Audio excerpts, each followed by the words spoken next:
حضرت عمر رضی اللہ تعالیٰ عنہ کے دور خلافت میں 2 مسلمان کافروں کے ہاتھوں گرفتار ہو گئے۔ جب کافر لوگوں نے دیکھا تو انہوں نے بادشاہ کو مشورہ دیا کہ بجائے اس کے کہ آپ ان کو قتل کریں یا کوئی اور سزا دے، آپ ان لوگوں کو اس طرح قائل کریں کہ آپ کے دین کو اختیار کر لیں، کیونکہ ان کے چہروں سے ایسی بہادری ٹپکتی ہے کہ آپ کے فوج کے سپہ سالار بن سکتے ہیں۔ چنانچہ انہوں نے کوشش کی کہ ہم کسی طرح ان کو اپنے دین کی طرف مائل کر لیں۔ پہلے انہوں نے ان کو لالچ دیے، لیکن جب دیکھا کہ دال نہیں گلتی تو پھر انہیں ڈرایا گیا، دھمکایا گیا، حتیٰ کہ انہیں یہ کہا گیا کہ ہم تمہیں موت کی گھاٹ اتار دیں گے، بہتر یہ ہے کہ تم ہمارے دین کو قبول کر لو۔ لیکن ان کا جواب یہی تھا، فَاقْضِ مَا تَقَاضِ إِنَّمَا تَقْضِي هَٰذِهِ الْحَيَاةَ الدُّنْيَا۔ تو جو کر سکتا ہے اپنا زور لگا لے، تو کیا کرے گا؟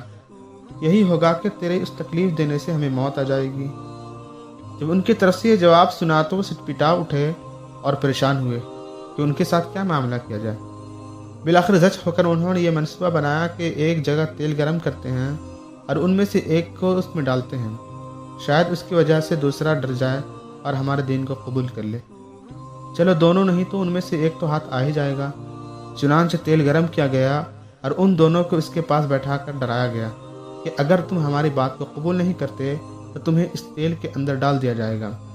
جب دیکھا کہ وہ اپنی بات پر جمے ہوئے ہیں تو انہوں نے ان میں سے ایک کو اٹھایا اور گرم گرم تیل میں ڈال دیا۔ ذرا تصور کیجئے کہ جب تیل گرم ہو اور اس میں گوشت ڈالا جائے پھر کس طرح کباب بنتا ہے اور کیا نقشہ سامنے آتا ہے۔